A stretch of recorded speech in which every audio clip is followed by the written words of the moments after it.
Hello दोस्त, आप लोग कैसे हैं। मैं प्रदीप कुमार आप सभी को आज मॉडर्न केमिस्ट्री क्लासेज में हार्दिक स्वागत करता हूं। और आप सभी इस वीडियो में आज उस पॉइंट को सीखेंगे जो है आपका अगला यूनिट 5 सरफेस केमिस्ट्री, पृष्ठ रसायन। पृष्ठ मतलब सतह, रसायन मतलब जानते हैं केमिकल रसायन। चलते हैं आगे, आपको बताएंगे कि पृष्ठ रसायन है क्या। इससे आपसे परीक्षा में इस यूनिट से 4 अंक के सवाल पूछे जाएंगे। देख लेंगे थोड़ा सा। आपका इकाई जो है 5 है, यूनिट का नाम है आपका पृष्ठ रसायन।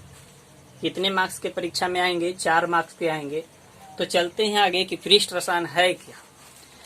आप आसानी से इसकी परिभाषा दे सकते हैं, बता सकते हैं कि रसायन विज्ञान की वह शाखा जिसके अंतर्गत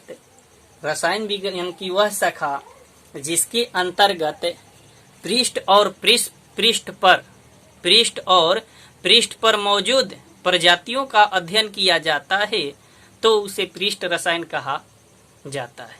कहने का अर्थ यह है विद्यार्थी कि सतह पर होने वाली घटनाओं के बारे में अगर विस्तृत अध्ययन किया जाता है, जो प्रजाति वहां मौजूद रहती है उसका अगर अध्ययन गहन किया जाता है तो उसे पृष्ठ रसायन कहा जाता है। फिर से इसका परिभाषा दे सकते हैं कि रसायन विज्ञान की वह शाखा जिसमें पृष्ठ और उस पर उपस्थित प्रजातियों का अध्ययन किया जाता है पृष्ठ रसायन कहलाता है। और चलते हैं पृष्ठ रसायन में, तो वहां से अगला मेरा टॉपिक शुरू होता है कि अधिशोषण किसे कहते हैं।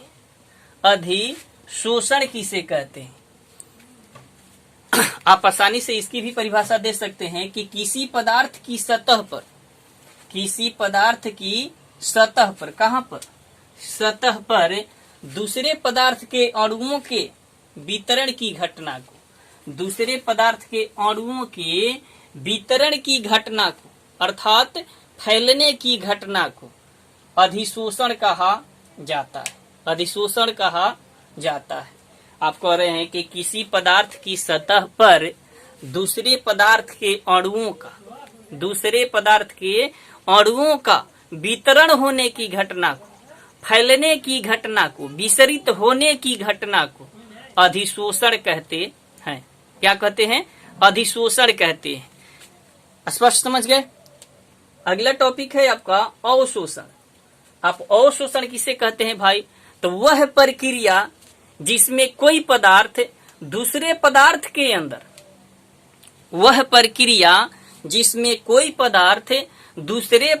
के अंदर सामान्य रूप से वितरित हो जाता है तो इस प्रक्रिया को अवशोषण कहा जाता है। आप अवशोषण समझ गए कि वैसी प्रक्रिया जिसमें कोई पदार्थ दूसरे पदार्थ के अंदर संपूर्ण रूप से वितरित हो जाता है तो इस घटना को अवशोषण कहा जाता है। फिर से समझ लेंगे आप। अधिशोषण और अवशोषण में अंतर आपको आगे हम बताएंगे इसी वीडियो में।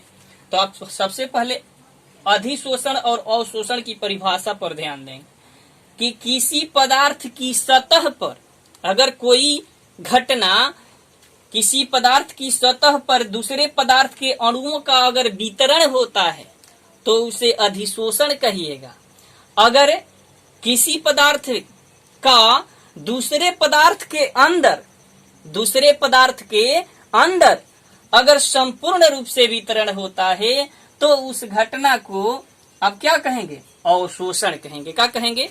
अगर सतह पर घटना होती है तो उसे आप अधिशोषण कहेंगे। अगर वह पदार्थ किसी दूसरे पदार्थ के अंदर जाकर संपूर्ण रूप से वितरित हो जाता है तो उसे अवशोषण कहा जाता है। क्या कहा जाता है? अवशोषण कहा जाता है। चलते हैं आगे। आप अधिशोषण और अवशोषण के बारे में जान गए तो अगला आपका टॉपिक आता है आपके सामने कि आपके परीक्षा में कई बार पूछ चुका है, जो BSEB 2010-2012 में भी परीक्षा में आया था। आपका सवाल आपके सामने परीक्षा में इससे पूछता है कि अवशोषण और अधिशोषण में अंतर स्पष्ट करें। आपके परीक्षा में सवाल आएंगे कि अवशोषण और अधिशोषण में अंतर स्पष्ट करें।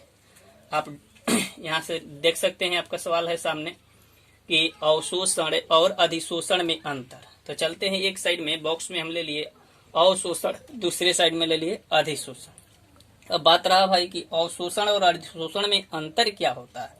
तो आप कहते हैं कि वो अवशोषण वह प्रक्रिया है जिसमें कोई पदार्थ दूसरे पदार्थ के अंदर, अवशोषण वह प्रक्रिया है जिसमें कोई पदार्थ दूसरे पदार्थ के अंदर पूर्ण रूप से वितरित हो जाता है। स्पष्ट समझ गए कि दूसरे पदार्थ के अंदर पूर्ण रूप से वितरित हो जाता है, तो उस घटना को आप अवशोषण कहते हैं। लेकिन वहीं चलते हैं आप किसमें, अधिशोषण में। तो आप कहते हैं कि अधिशोषण वह प्रक्रिया है जिसमें कोई पदार्थ दूसरे पदार्थ की सतह पर, दूसरे पदार्थ की सतह पर सामान्य रूप से वितरित होता है, तो उसे अधिशोषण कहा जाता है। अधिशोषण कहा जाता है। अधिशोषण, अब चलते हैं अवशोषण।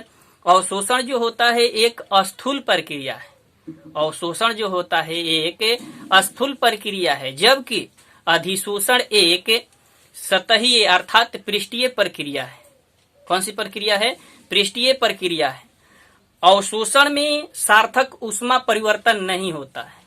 अवशोषण की घटना में सार्थक ऊष्मा परिवर्तन नहीं होता है, लेकिन अधिशोषण की घटना में, अधिशोषण की घटना में सार्थक ऊष्मा परिवर्तन होता है, अर्थात यह एक ऊष्माक्षेपी अभिक्रिया होती है।